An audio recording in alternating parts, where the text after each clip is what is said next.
Thanks for showing up on a Sunday. It's a heavy lift for adults in that bright and early tomorrow morning, all of us have real adult responsibilities, so this is quite a move. Thank you for making it. I'm glad that we're all here together with Shepard, who's a fascinating interview, as you will see, to talk about the book Supply and Demand, because it's one of my favorite books of Shepard's. And I was involved, I have an essay in Supply and Demand, and it gives you basically the manifesto of Shepard, perhaps maybe, I dare say, his ethos as to like why he does what he does. And having spent a lot of time with Shepard over the years, talking with Shepard, interviewing Shepard, reading his interviews, there's a lot more to the image than meets the eye. Like when Shepard talks about an image, it's fantastic. It's more than just someone, you know, in vivid ink on the side of a water tower. There's a whole lot more going on. And that's what I'm going to attempt to prize from him tonight. And working somewhat chronologically, Shepard, I wanted to start, it's in the beginning of Supply and Demand, when you were at the Rhode Island School Institute of Design. One of your first forays into going big, it's not the small sticker, right, the big image, was putting Andre the Giant, putting his face on top of Vincent Buddy Cianti, who's running for mayor of Rhode Island. And you can look him up. He's a real ne'er-do-well. I mean, he's dead now, so we can talk about him without fear of retribution. But a real bad guy. And my question to you is, and it's like, what, 8 feet? It's a massive project just to get that thing up there. Yeah. Just for you to, thank you, Caitlin, for throwing that up there. Did you understand, here's the question, did you understand at the time the bit of political meat that you had torn off for yourself? No, I didn't. I mean, this project was a big eye-opener for me because I'd been putting these 3-inch stickers everywhere, skate spots, clubs. Even the local free paper had run a contest with a picture of the sticker saying anybody that can tell us what this sticker campaign is about wins tickets to the Living Room, which was one of the local punk venues. You played it many times. Yeah. And you know, I wanted those stickers. I mean those tickets, but I didn't want to let the cat out of the bag, so I dropped off an envelope of stickers there, and you know, but that was cool to get a little bit of you know, sort of counterculture press attention. But the reason I did this billboard was because I had started to become really disillusioned with politics, that no one was really saying anything on, you know, either side of the political spectrum to me. So I see this billboard at the base of the hill right by the school that says, Cianci, he never stopped caring about Providence. And I didn't know his history. It's like, what does that mean? That's, you know, ridiculous. I mean, obviously, if you're going to run for mayor, hopefully you care about the city. But then I got an assignment for an illustration class that said, illustrate a fortune cookie insert. And the fortune cookie that I pulled out of the hat said, to affect the quality of the day is no small achievement. So that was my justification for this prank of changing the, I was like, oh, I'm just fulfilling my illustration class assignment. And so when I did that, I went and tape measure right in the middle of the day, stood on the platform, measured the thing out, went to Kinko's, and it was before they had the oversized copiers that could make, you know, a 3-foot wide strip, which is, you know, what I use now, which is a lot more convenient. So I had to tile together 64 photocopies to make that 8.5-foot face. But you know, I made the sign to join the posse, and got up there at 3 o'clock in the morning with one of my RISD buddies, did it, and then turned in this piece right here as my illustration assignment, and my teacher said, so yeah, you've went out and photographed this billboard. How is that supposed to fulfill the assignment? I said, no, I did the billboard. And, I broke the law. Yeah. for you, teacher. And yeah, I was 20 years old, and the teacher turned to the class and said, can anyone out there give me a reason why this is not an A for this assignment? Which is really amazing. But what I didn't expect was the avalanche of press. It was, you know, TV news, radio, newspapers, everybody was talking about it, and I realized, well, when you insert something like this into a political situation, everyone's going to have an interpretation, and a billboard gets a lot more attention than a 3-inch sticker. Now, Cianci, it turns out, was somebody that I wouldn't have endorsed, but when I found out that he had this dark history of having the cops hold down his ex-wife's lover and beating him up, and there was all this political corruption mixed with romantic intrigue going on. It's like, maybe I should do a little more research next time, because a lot of people said, you're going to end up in the river, dog. But it's Providence. It's a very corrupt place. But anyway, luckily I benefited from Cianci needing to rehabilitate his image as a brute. So he brought me into his big mansion not far from the school. I skateboarded over there, and he said, oh man, what are we gonna do about this? You got any good ideas for community service? Like, you gonna teach art to some inner city kid, underprivileged kids or something? And He talked like that? Yeah, he talked like that, and I said, yeah, whatever you think. And so he was like, think on it, and he gave me a piece of stationery with his phone number. And then he did a press release saying that was how he was solving the problem, that he didn't want to interrupt my education, because that he wanted to put my art to more constructive use by helping inner city kids. That was a great PR move. I never called him. He never called me. That was it. Like in the following year, in 1990, he officially forgave you or pardoned you or something you? Well, yeah, it wasn't. He had it as part of his press campaign. He rather than like Shepard Fairey ended up missing and his body was found down the river. It was like, no, I let him live. I didn't get him kicked out of the Rhode Island School of Design. Every now and then, you benefit from how someone needs to rehabilitate their public image. But it was a big lesson for me, because it was very expensive, the billboard. When after I did it, they were like, oh, that billboard cost us $2,500, which to me was like, that was an unsurmountable amount of money. And my friends were like, oh, our band will play. We're like, well, how much do you guys usually raise? We're like, 150, 200. We're going to be doing this for the next 10 years. So after that, you kind of upped the ante, and you left Providence to go on basically, what's the verb? Bombing places? Yeah. Okay. Yeah. So you went down to New York City, which is not that far from Rhode Island, going to amazing Manhattan to put up images of the giant all over Manhattan, right? And that's to me going from like a quaint country town into heavyweight boxing. I mean, New York's a tough city no matter what you're doing. To go up there and basically vandalize, you're going up against the pros in a police force that's not always friendly. And so why did you jump into such a deep end with it? Well, it was amazing how quickly I was able to have my stickers seem at least somewhat ubiquitous in Providence. And so the sense of empowerment I got from that, and I'd never been busted for anything other than skateboarding at that point. So so I also felt like I was invincible. And I went to New York, and I had a stencil and a bucket of hand-cut stickers, and my car got broken into the first night. My skateboards got stolen, but they didn't steal the stickers. And so my friend and I just walked around, Greenwich Village, Lower East Side, and put stickers up. And then, not long after that, I heard somebody at RISD saying, like, yeah, did you hear? The Andre thing's made it to New York City. And you're like, yeah, I put up like maybe 300 stickers or something, but people notice that stuff, and that sense of I'm a speck of dust in this world, in a desert, and all of a sudden you're getting this feedback that people are seeing something.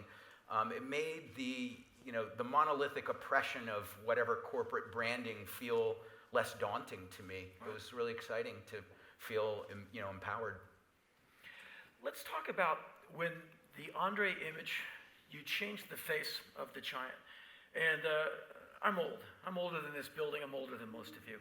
And I remember, I was a semi-New Yorker in those days, in the late 80s. I was living in New Jersey and New York with my bandmates.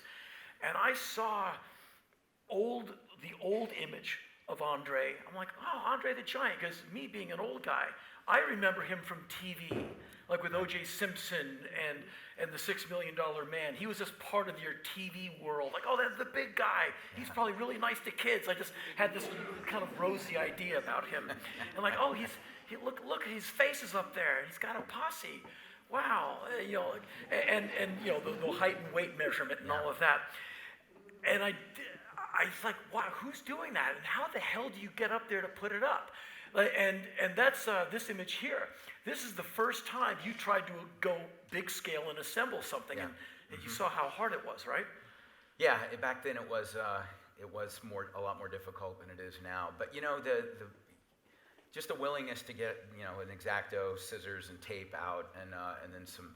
My original rig was just Elmer's glue and water in a rolling pan, and then later on somebody taught me how to properly mix wallpaper paste and all that. But I mean, it's like everything. The reason that punk rock appealed to me was the idea, do it yourself. It's not about virtuosity. It's about just actually getting out there and doing it, having some skin in the game.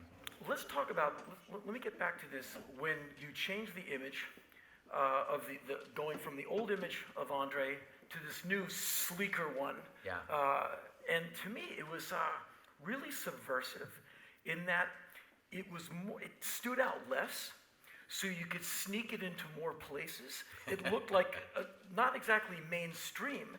It just looked like it wasn't like, oh, that's graffiti. That's vandalization. Like, oh, that's kind of nice.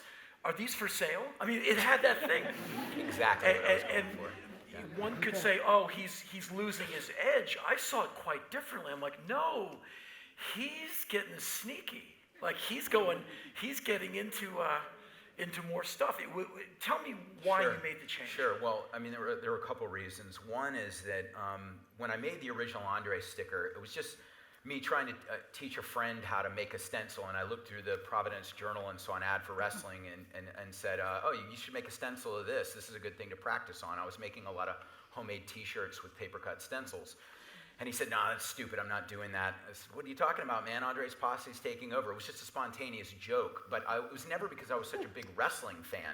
I mean, I was a wrestling fan when I was 10, and then I learned that it was fake, and then I was really mad at wrestling. So, I was like, no, there's no Santa Claus. Wrestling isn't real. When I so made that sticker as an inside joke with some skateboard friends. And then what I discovered after putting it around, seeing all these different responses, was it was kind of like a Rorschach test. That something unexpected in the public landscape was, eliciting a range of responses from people. Some of them very, gleeful, like, oh, it's a bit of a culture jamming. Other people were, like, it's a cult. Somebody wrote Nazi shit in just one of the original Andre stickers, which is probably the least Nazi of the things I do,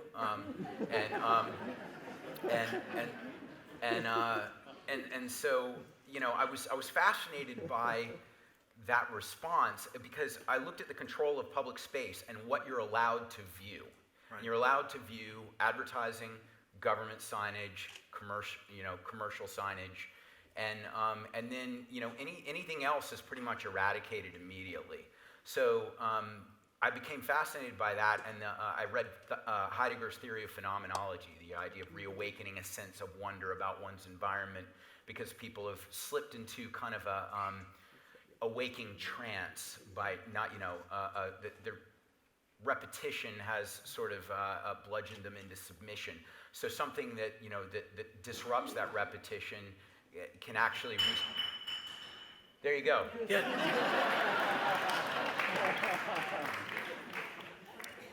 I was waiting for that. If my voice had bludgeoned you into submission, there's that bottle. So it was really exciting to me to explore the idea of just questioning the semiotics of consumption and everything that you're inundated with. So I wanted to move away from kind of a kitschy wrestling reference to more of a counterculture Big Brother's watching you, and having going from the Andre to the Obey icon face took it into a zone that was more like Russian constructivist propaganda, more like advertising, a little more slick, a little bit more, sinister, but still like maybe looking like it came from, a quote-unquote legitimate source. Right. And I think that's the part that was interesting, because it looked really, really spec, and it allows you to permeate more. So, right, and it was very flexible in terms of the things that I could adapt it to. It became, I didn't have a brand then, so it wasn't like I was thinking this is my brand logo, but I looked at how, ubiquitous the Coca-Cola or Marlboro or anything, and it was like, I want this to, if it's Acme and the Wile E. Coyote, then, this is my version of that. Let me, I want you to sidebar some aspects of what you're saying, because I want to get back to it in a minute. But I want to ask you what you think about graffiti versus a solid image, like the Obey Giant. Like if you get on an Amtrak train anywhere on the East Coast, you'll just go through like the ruined parts of cities all the way from DC to Boston. And quite often you'll see like miles of graffiti, often really, lots of color, and the artistry is incredible. And maybe I'm just too normal, but I can't read it. If there's something to be read, I can't read it. And so it doesn't really speak to me beyond like, oh, this sure is beautiful, and interesting how you can get the paint to do that. I'm more like, that's nice. But it's not saying anything to me. Right. And so, and at like 70 miles an hour, it just turns into this brightly colored blur. And so the graffiti artist, is he talking to me? Is he talking to other graffiti artists? Is he making a statement? Because if he is or she is, they're not communicating with me. Right. So if there's impact to be made, you're missing me beyond me going, oh, nice art. But that's like not even pushing into my day. On the other hand, here is in a very visible, place, strategically placed, is this huge face. I recognize him. And what does it say? Obey. 2 syllables, delineated clearly. Obey, obey. Wow, 5 more stops before I get off, and I'm just going to trip on that for the rest of the day.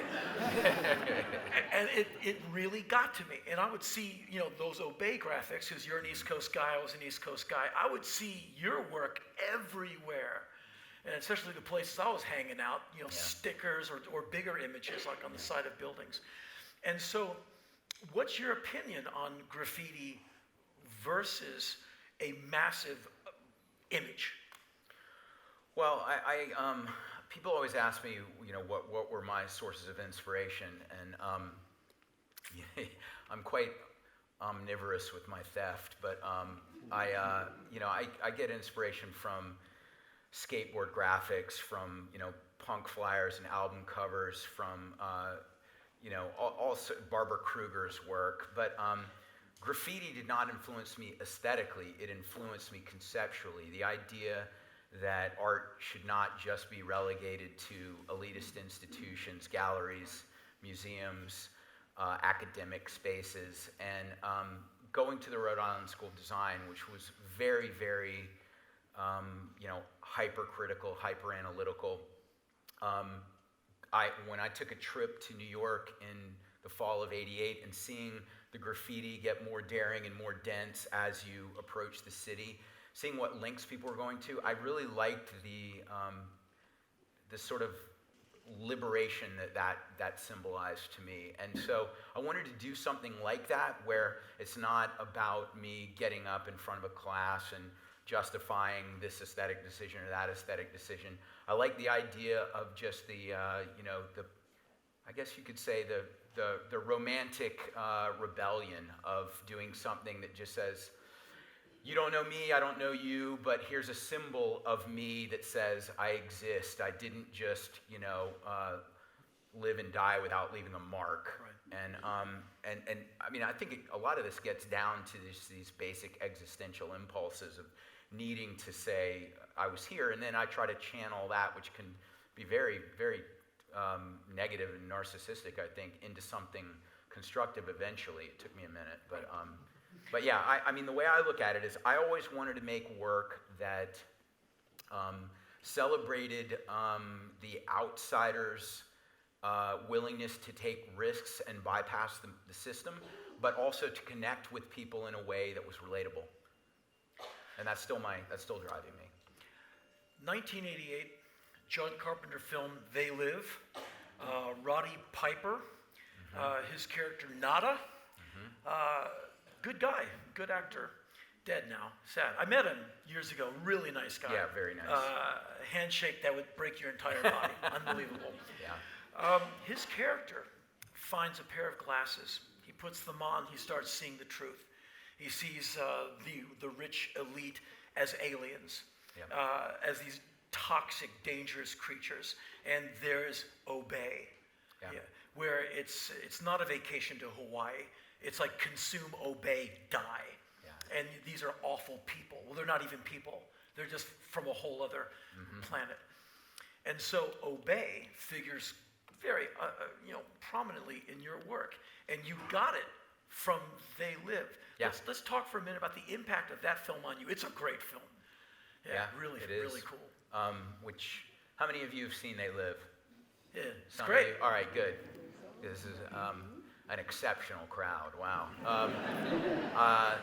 So, I liked Halloween and The Thing. Those were the movies, and I knew of John Carpenter's. But when I was really broke, there was at the grocery store there was a $1 movie rental section of all the movies that weren't rented enough by Blockbuster anymore or whatever. So they were like, okay, these are the cast-offs, and I picked up They Live, and I was really happy I did because I was starting to transition away from the original Andre into the more iconic direction, and I loved Orwell, I loved Ray Bradbury, and seeing They Live, it really helped me to crystallize what I wanted to do with the next phase of my work, and because all the things like consume, watch television, this is your God on the money, all of that stuff was really powerful, but Obey transformed from something in the ether to something concrete. That just hit me in the chest. It was so powerful, and the moment I saw that, that's going to be the word I use predominantly in my work from now on. And it's because people find all sorts of excuses to sort of not rock the boat, follow the path of least resistance, conform when it's the manipulation is very insidious, and it's almost as if it's your own free will, but then you hit them with a direct command to obey, and they're like, fuck you, who are you? I'm not going to obey. Why? Who gave you the authority? So I felt like if everyone thought more consciously about obedience and submission on a regular basis, that would solve all the world's problems. So we see, look, perfect. Everything's perfect now. Caitlin, can you put up the image of the money when you get a chance? I remember when you rolled out the money. What was the name of the opening where your daughter was handing out Shepard bucks to people? That was called Imperfect Union. Oh, that was a great show. Here's a question. Do you think we citizens of the Republic are more obedient and consumer-like than we even understand? Like, we Americans, we think, we're super free. Like, we are the billboards for freedom. We go to other countries and insult them all the time. You should be free like we're free. Like, really? On your meds and your bad food and your crap vegetables and the way you treat other people, you're free? You're just mean. Right. And so, on my way here, I drove here from Hollywood, down Fairfax near Cantor's. There's that store. I'm too old for them to even let me in. But there's a line of young people waiting to buy the limited edition cap, shoe, accoutrement. And one time at a red light, me being old, I'm AARP, I can get away with it. I said, "What are you kids doing in line?" As my hand started to shake. And they had the sleeping bags out. They've been waiting for days to get in and buy the thing. And they said, "We're buying like a baseball cap or something." And I said, "Really? In the hot sun, you're going to wait and buy a cap?" And in their defense, they said, "But we're going to flip them." So all they could say in their defense was predatory capitalism, where I'm going to destroy my fellow young people and screw them on eBay and make 5 times what I paid for. I'm like, wow, you're consumers and you're a barracuda. Yeah. And I think Americans, and I'm one of them, we go so willingly to the slaughter. Yeah.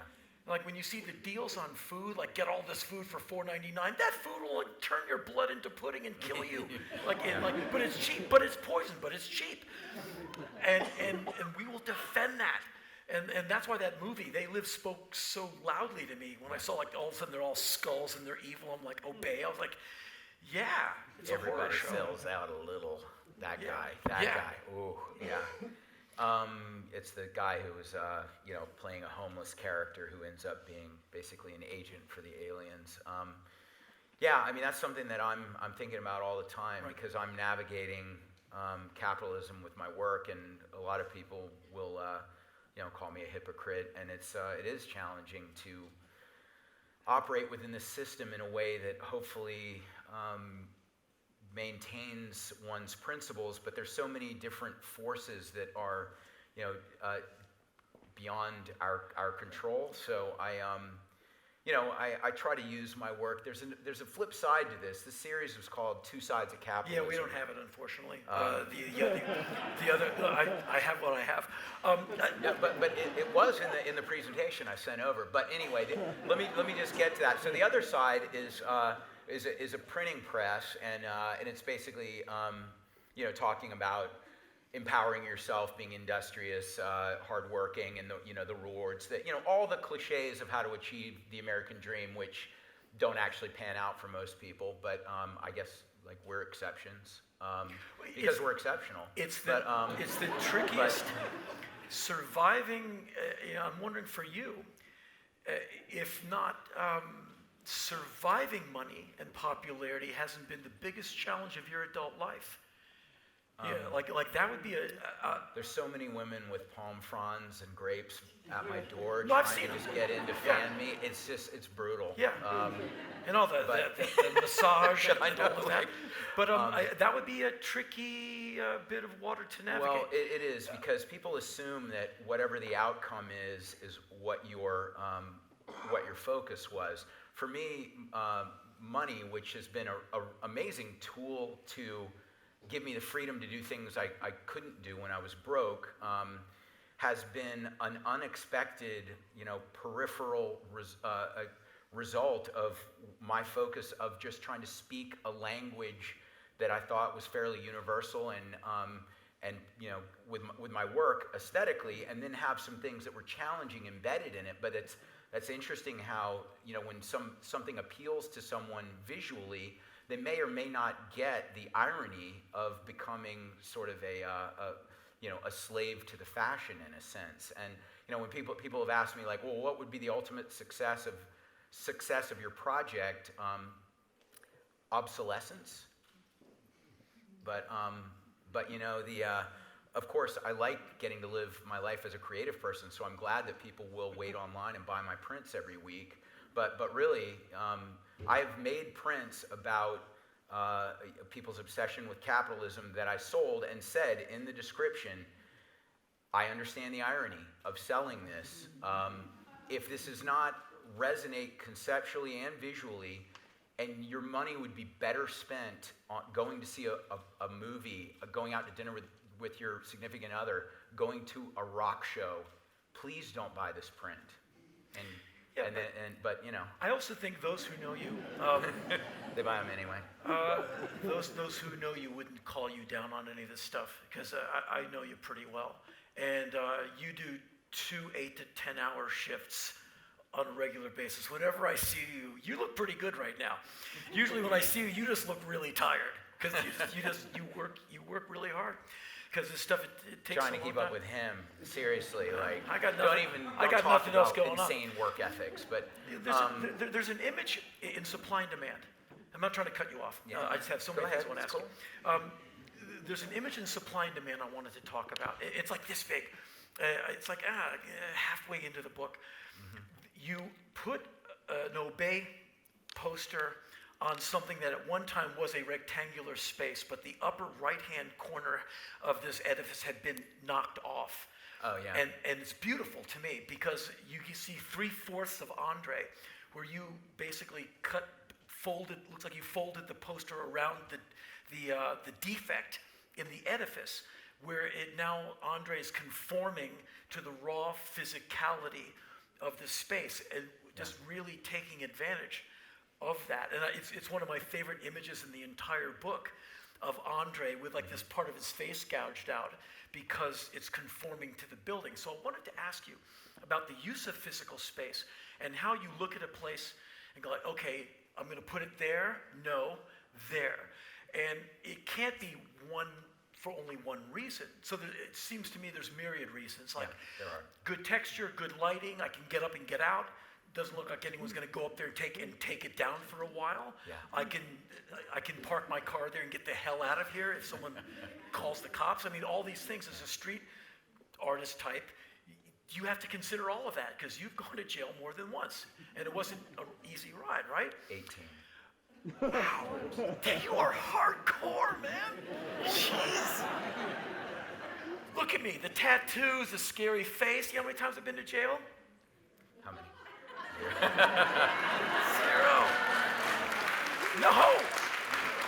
No, I've just lost all what credibility I ever had with you. But tell me some of the reasons why that space and not that space.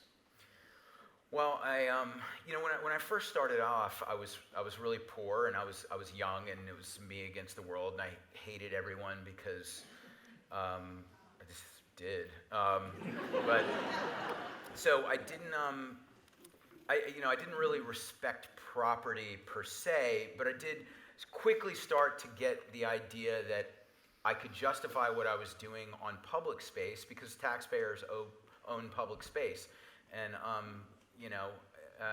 wasn't making much money and paying much taxes, but a little bit. And I was always thinking, I want to be able to stand behind what I'm doing if I am, called to. And then I was putting stuff on some billboards. I did change around 13 of Sprite's Obey Your Thirst billboards. And they no longer said your thirst and had where the Sprite stuff was, one of my icon faces. It's like, thank you for making that so easy. That was great. But but mostly I'm looking at how I can contribute my work to the landscape without being destructive. So it's adding, not destroying. And that's always subjective, but I want to be able to stand behind what I'm doing. So places that are boarded up, dilapidated, and then also I love the challenge that I think that part of the passion transfers to the viewer. When I would see graffiti in a really daring place, I'd be like, that person's really, really committed to this. And so that was a big thing for me. And I loved the adrenaline rush. I was a skateboarder, loved to go to punk shows and be in the middle of a dangerous pit and all that. And this was like, this slightly more adult version for me. Because sometimes you see either graffiti or a poster on a billboard or something somewhere, and at a red light, you just try and figure out how did someone got up there, and they got back down. And obviously there's a ladder for someone to put something up. But you think of LAPD, the constant traffic in Los Angeles, and the sheer brazen guts it takes to pull that off. I mean, that's I got nuts. away from a helicopter down by USC and 5 cop cars, and when you get away, it's really fun. But it was like an Ice Cube video. It was really awesome. But I have been arrested 18 times. There are always risks, and people say, like, what do you get caught like every second time you go out? And I guess I shouldn't really talk about how much I've gone out, but it's been more than 18 times. Yeah, right.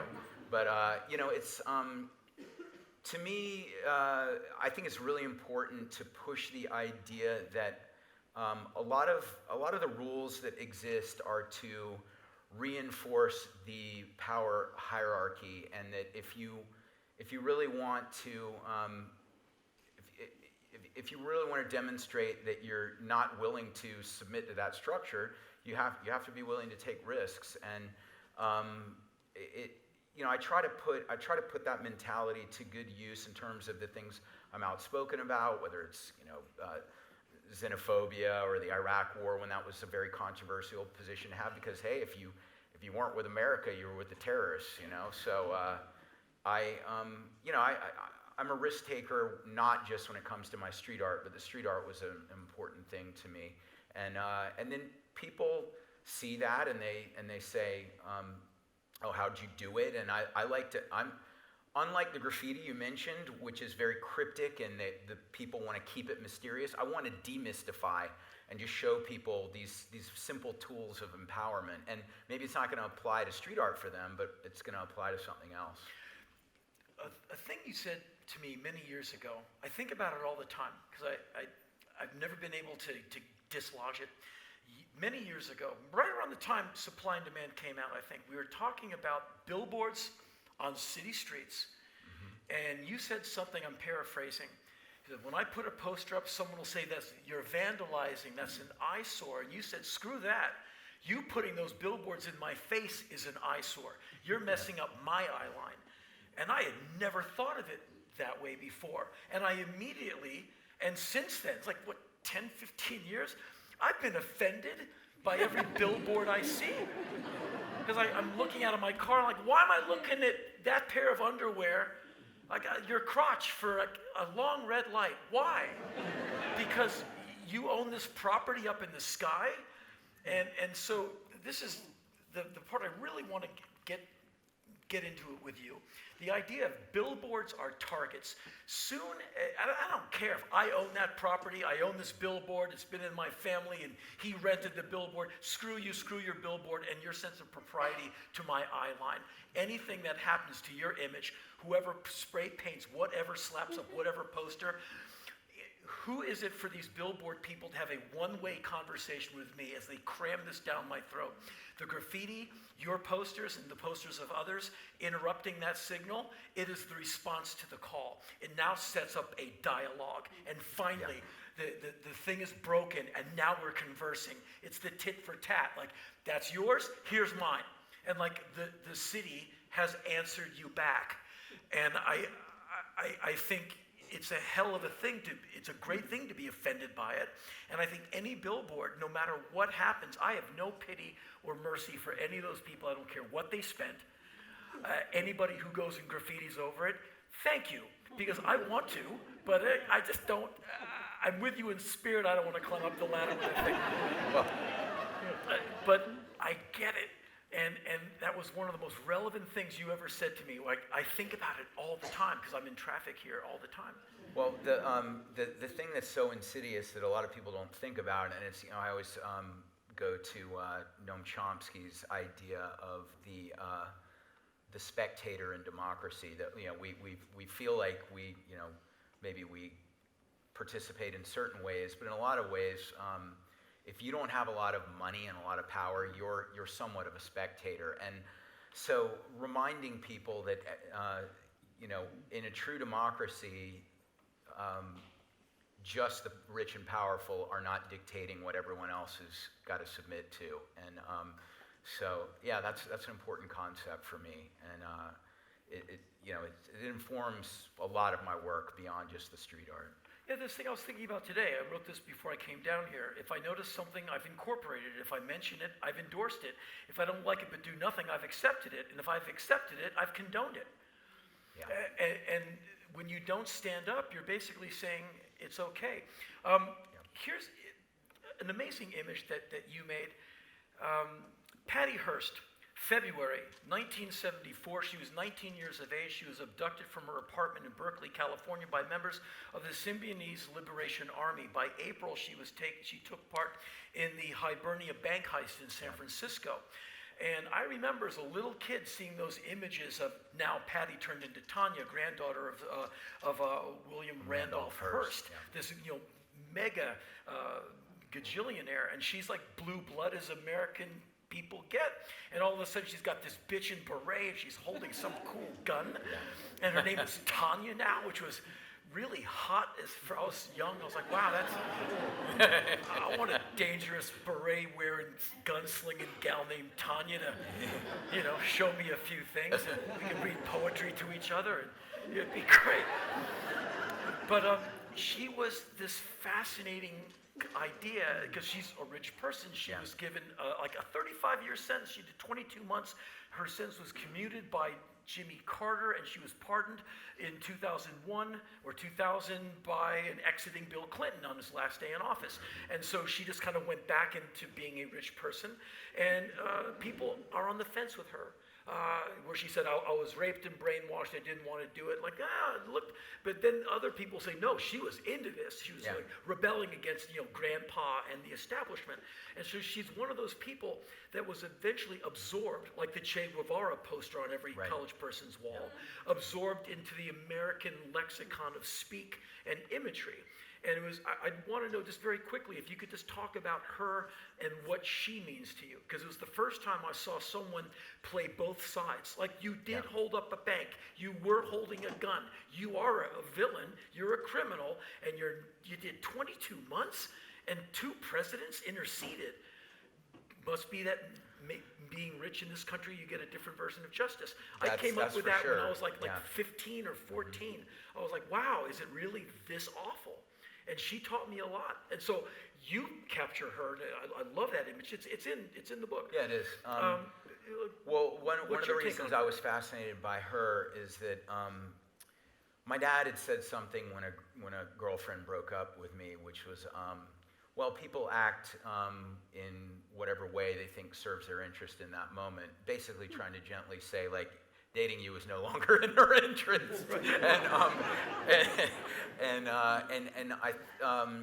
But it was actually pretty wise that the way that Patty Hearst adapted to her new situation, she assimilated, and whether it was initially they call it Stockholm syndrome, but I think it's if that's the world because she was only with them, that you assimilate, and then when you exit that world, you re-assimilate. And I was fascinated by that she, and also all the sort of rebel intrigue and all the stuff that you mentioned, and I think she and the played wealth. America. There were a lot of layers to it, and also I just thought the SLA logo behind her was really great graphically. It would make a good thing. In it was iconic. Like, it was like this, but it was eight-headed snake. It was or a whatever, weird cobra. icon. Like, am I supposed? Like, she's a rich girl. She should know better. The money makes her better. Why is she with these people? I mean, it was very confusing, I think, to a lot of Americans, especially to a teenage version of me.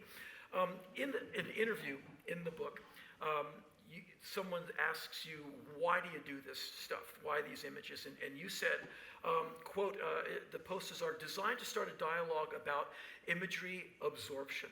And so I want to get into this quick, in the few minutes we have left, this idea of absorption. And that's why I teed us up with Patty Hearst, because we absorbed her. We absorbed, we absorbed O.J. Simpson. And now I want to talk, in the last couple of minutes of this, I wish we had more time. We're kind of locked on time because we want to give people a chance to do some Q&A with you. You, in the age of Trump, and not what your take on Trump is, I can guess, but your take on how things are absorbed and what becomes normal.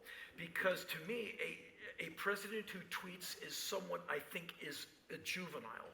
Right. I can barely say the word tweet as a verb. Like, I don't want to even say it. I'm embarrassed to say, like, Twain is rolling in his grave every time someone says tweet. Yeah. Like, that's not the way you converse.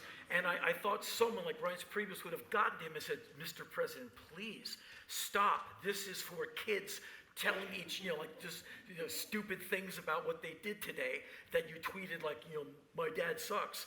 You don't communicate with the American people with your phone. But now you see straight-faced journalists. The president tweeted to them, like, don't say that. Don't normalize this. Yeah. And as much as, and I'm sure this crowd is not the biggest fan of this guy, but in the last almost 2 years, we have normalized so much behavior of this guy and all the people around him. And so that is this country consuming and absorbing. So going forward, in the face of that, when you see what suckers we are so easy You know, Americans, we are pushovers. Look what we fell for. Look who we elected. Look what we are okay with and what we're okay with. What do you see as your role going forward, 2018 going forward?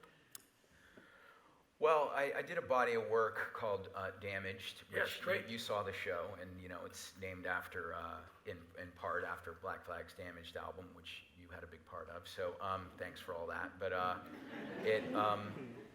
that show was, you know, even though Damaged was basically a diagnosis of everything that's going on, but most of the work in the show was attempting to have a universal human appeal that was not about reinforcing the existing divisions, because that's, everybody seems to be very lazily playing into these sides and, talking past each other. So, for me to do what the Dalai Lama says, which is like, let's focus on what we have in common instead of what we're doing now, which is focusing on our differences.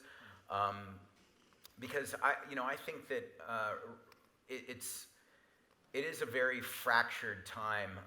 You've got two realities depending on what party you're in and what news network you watch. And so what I'm trying to do is find ways to have my work serve as the appealing melody of a good song, and then seduce you, draw you in, and then the lyrics of whatever, Joe Strummer, John Lennon, Bob Dylan, Bob Marley, Henry Rollins. I hope all of you had a chance to see Damaged. It was breathtaking. I mean, it was incredible. And I walked around the building with you, and we went from you humanized Kim Kardashian for me. Thank you. No, it wasn't Kim. It was her. Was it the was other her one? sister? Yeah, Kylie Jenner. It was sorry. I did a piece called Media Disintegration, where she's competing with George Washington. It was not an endorsement, but anyway, not that I'm singling her out as if I saw her, I'd want to beat her in the street or anything. But it's more just that she's a symbol of. She has a ridiculous number of followers and attention for nothing. Yeah, and in a Absolutely way, nothing. Caught up in the maelstrom as much as anyone else. Right. And right. That's what that's Exactly. what I took away from what you said. So, I wish we had more time. We have a little bit of time for Q&A. Look, the man with the mic. If any one of you has questions, Shepard's the far more interesting one. But I got to steal everything Henry said about my work from now on. It was awesome. We emailed many of you and got some questions via email. We'll do some of those, and then we'll do some here in the house. Just a quick reminder, at Live Talks LA, questions generally start with a W or an H, sometimes a D. They are typically short. There is no such thing as a two-part question. And tonight, only Henry Rollins gets to ask follow-up questions. The first question is from a lady who has a question about the Obama poster. As a result of that and the campaign, did you have any interactions with President Obama? I did. I met Obama 3 times during the campaign, but always with J.J. Abrams in front of me in line and Jodie Foster behind me in line. So you can guess how much quality time I got. But he did actually invite our family to the White House. The invitation came in a couple months before the election, and he scheduled it for the day after the election. And so our family, we went to D.C. the day of the election, and then as things progressed, we were horrified, and I emailed Obama's aide, who was setting everything up, and said, well, I guess the meeting's off because you guys are going to have to be, responding to what's going on. And I get that. But no, she said, no, I just talked to POTUS and he'd still like to see you and your family tomorrow. And he spent 30 minutes with us. And I was, I'm not a baby. I'm fairly resilient, but I was seriously about to have a nervous breakdown. And he brought our family in. He was incredibly generous. Talked to our girls who were, they were 9 and 11 at the time.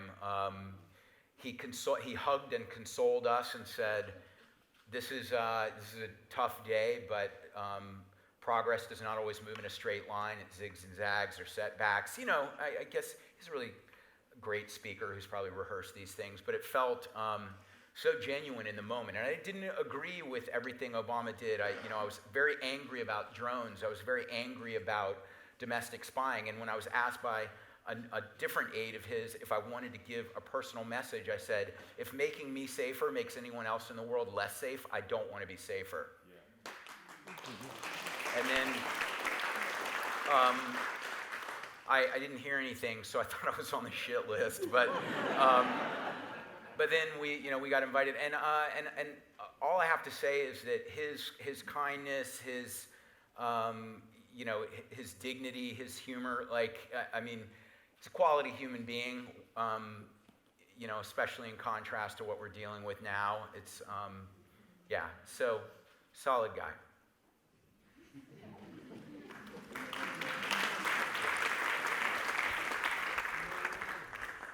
This is Shepard. It feels like a kind of small question now in the scope of the themes here, but downtown LA there is a warehouse that's used as a film location, and there's a stairwell there. And I was just down there a few weeks ago filming, and there's your image of I think it might be the Syrian lady or that image. Mm-hmm. Clearly you know what I'm talking about. It's that stairwell, and I was just standing there thinking, it's accessible because it's just there, but how did that get there? I have a friend who has a place in that building, and they were like, my landlord said if you want to put some stuff in the hallway, you can, so.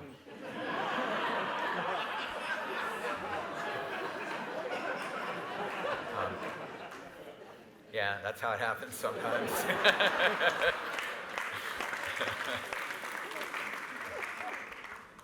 We have an email question in. Of your murals that you've done, which one are you the most proud of? And this comes from a lady who says, I went to see the Dove mural in Copenhagen, rode bikes for an hour until we found it. We love your work. Nice. Well, that mural was controversial.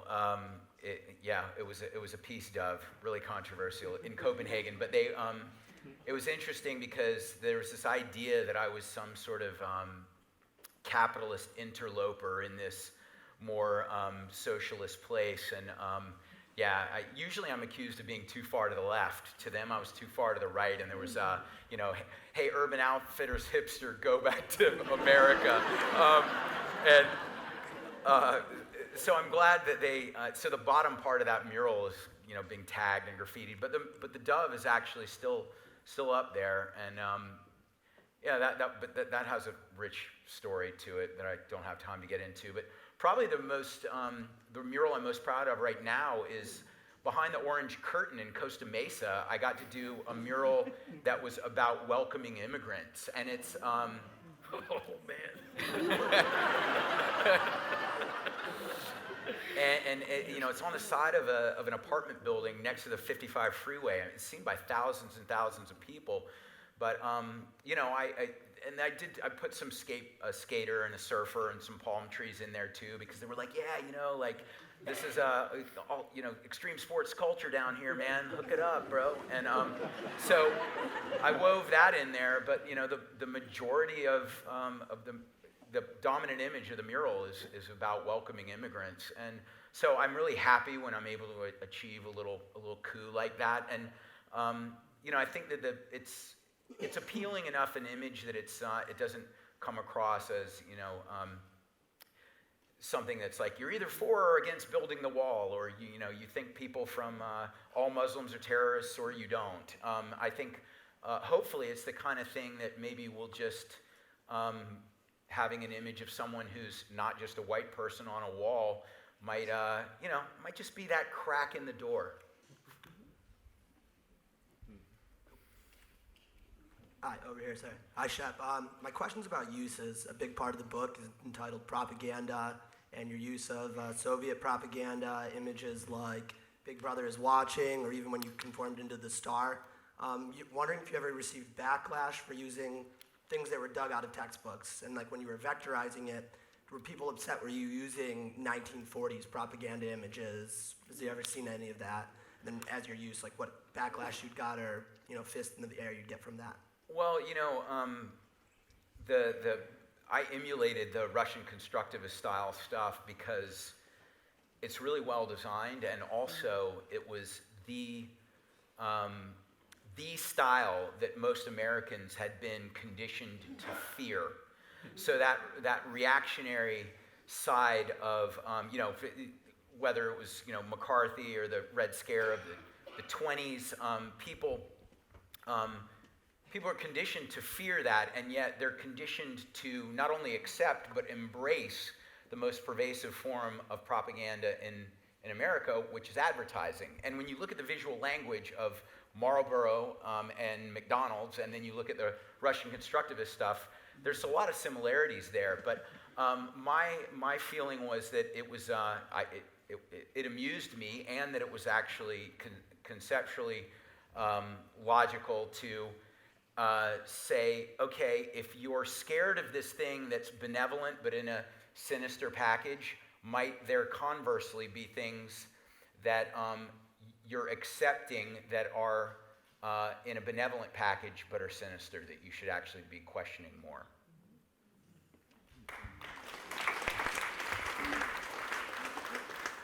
Hi, Henry and Shepard. I love your show and don't listen to it enough, and I've been following your work forever. I actually wanted to know what your favorite color is. My favorite color? Yeah. I also found something in the parking lot that belongs to you. Was it something belongs to me in the parking lot? Wow. No, I found Is it it my Mazda 6? I hope I still have it. When I was young and my hair was dark, black was my favorite clothing, but now that my hair is gray, I wear usually a utilitarian gray logo-less outfit. Blank gray t-shirts, blank gray pants, and old army boots for ankle support. The gray doesn't hide the salsa stains very well, or the occasional blood, but that's usually what I wear. I avoid t-shirts with logos because I don't want anyone to look at me twice, because I usually try and slip through crowds and just get to where I want to go. Although the members of Sleep just sent me some shirts that I liked them so much I actually laundered them so I could put them on. Nice. If it's too small for me, I'll send it to you. It's a good-looking shirt. Those are my favorite colors. I guess it's down to the hair color. Beyond that, I'm a little bit too uptight to wear anything or have any other colors in my life. No, well, at home everything is gray or wood tone. It's just I live a very kind of austere, fluorescent light utilitarian life. I'm a Mac user, but my world looks very PC. It's mainly being uptight and a psycho. Hi, I have a question. Thank you both for being here tonight. It's really specific to politics. During the Bush-Gore election, correct me if I'm wrong, but you did a poster campaign related to that. Is that correct? Yeah, I did. And I got a lot of flack for it. Yeah, that's what I'm gonna ask you about. So you and actually Robbie Canal had actually done posters related to that campaign. Robbie Canal did one called "Tastes Like Chicken and the Other White Meat," which was Bush and Gore. Yeah. And I'm just wondering, in retrospect to how politics has played out since then, do you still think that was the right message to send, that both of those candidates were just still the same basic person? Oh, the poster that you're talking about, I didn't actually make. The one that had Bush and Gore as more or less identical choices, that was done by someone copying my style. And a lot of people thought that I did it. I voted for Ralph Nader, but because I was in California, I knew that Gore was going to take California. If I'd been in a state where I thought it might be close, I would have voted for Gore. I did find Gore not at all compelling. When he did An Inconvenient Truth, I was like, where was that gore in 2000? You know, but yeah, and I did a poster that said, in 2003, that was a portrait of Bush that said, war is the answer, elect Bush and still get gore. But, you know, like gore, like guts and gore, you know. But anyway. Yeah. Anyway, you know, I did a poster in 2000 that was a cautionary about Bush, and a lot of people said it was really over the top because it was, you know, him with a burning city behind him wearing an SS baseball cap, and I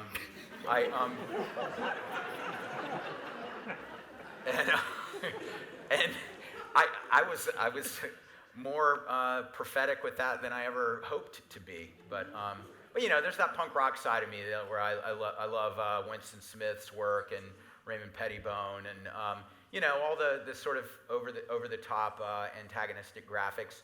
I still love all that stuff, but yeah, that you know, that was an election that should have gone to Gore. I mean, he won it, but then in 2004, I worked very hard with Robbie Canal and a graffiti artist named Mir One to do posters. Mine was Bush hugging a bomb, and it said, and he says, and the caption with him is, or was it hug babies and drop bombs?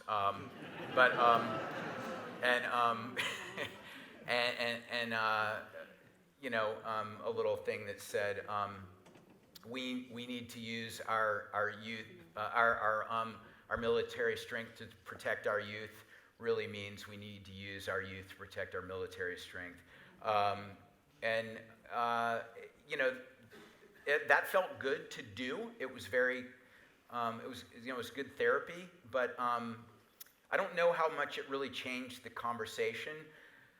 The Obama poster appealed to, I think, people who might have been on the fence. It was a different psychology, and a lot of my fans who are kind of, you know, hey, everything's about being anti, they really were not happy with me for doing the Obama poster, but anti isn't always the right way to go, in my opinion. Okay, my question is, before the Obama Hope, were there any posters that were like for someone, like instead of like saying Bush, or was it hug bombs and drop babies, could there have been like an Al Gore, I don't know, like not saying like vote for me, I don't know the time to come up with like some clever thing, but was there like anything? Yeah, not politically in that sense, but I'd made posters celebrating people like Angela Davis. I know, like the Tony Alva one, but I mean like politically, like actually like saying like rooting instead of just saying, I like this guy. Wait, say that again? I'm saying there's a difference between, though, I'm not like disagreeing with you, but I'm saying, I mean more like not I like this guy, but more like vote for this guy, like I'm rooting for him, not though. Yeah, more right. like endorsement. Well, what I mean is, I hadn't, somebody did a Ralph Nader Has a Posse sticker, which I was down to rep, but I didn't actually make it. Well, I was asked by the students for Tibet to make the Dalai Lama Has a Posse sticker, which I did. But in terms of mainstream politics, no. I mean, I made pieces celebrating Bobby Seale, the co-founder of the Black Panthers, celebrating Angela Davis, celebrating Noam Chomsky, thinkers who I liked, Martin Luther King, but nobody that was running for office. The Obama Hope poster was the first poster I made for any candidate. I did a Bernie Sanders piece this past cycle as well. We have time for 2 more questions. Okay. Do you have any concerns about all these surveillance cameras that are out? When you're out and about doing your thing, you're on camera somewhere, somehow. Do you think about it at the time, or do you think about incorporating it into your art? How does that affect you? Oh, I've done pieces around surveillance.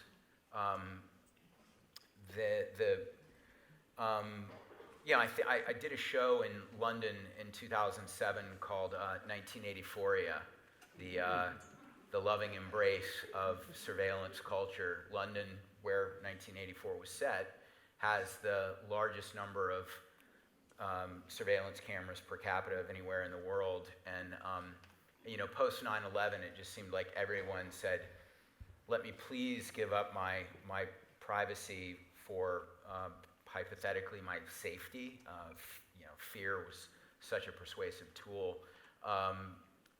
But when I'm out doing my things, of course there's going to be surveillance cameras, but most of the things I'm doing are pretty low-level crimes. And I think I've had things happen where certain cities decided that they wanted to make them not low-level, so they hired very expensive restoration companies to remove a poster, and then that's $3,500. That takes it to a felony. But for the most part, I assume that people are pretty lazy about watching those videos. So you can just rely on apathy to get you through the day, It's great. Yeah. And our final question for the evening. I just wanted to ask, what is it actually like being arrested for doing something like this? Because I think a lot of people want to speak out and have their voice heard over some of the things happening nowadays, but it's like a genuine fear to have that happen, to be arrested. People don't know what will happen to them. Well, I guess it always depends on who's doing the arresting. Maybe what the scenario is, what your skin color is. I've come close to death a couple times because I'm a type 1 diabetic and they haven't given me my insulin for a couple days, which is extremely dangerous. So imagine if I weren't white, what would probably have happened. So I'd say try to avoid being arrested if you can. But the acts of civil disobedience, where people are arrested to make a statement and it's happening in sort of a controlled way, I really admire people that are willing to do that. I was at Occupy here when it was shut down, and I was on probation, so I could not be arrested, but I was there when the cops rolled up, and a lot of my friends were staying put, and they were going to be arrested. And then you see the city's press release about how the Occupy people cost the city $9 million. Well, I then did a little more research, and it was $400,000 for the damage to the lawn, and then $8.5 million for the police intervention. So, yeah, you can't always, and I like Garcetti actually. I think he's pretty solid, but you can't just take everything at face value.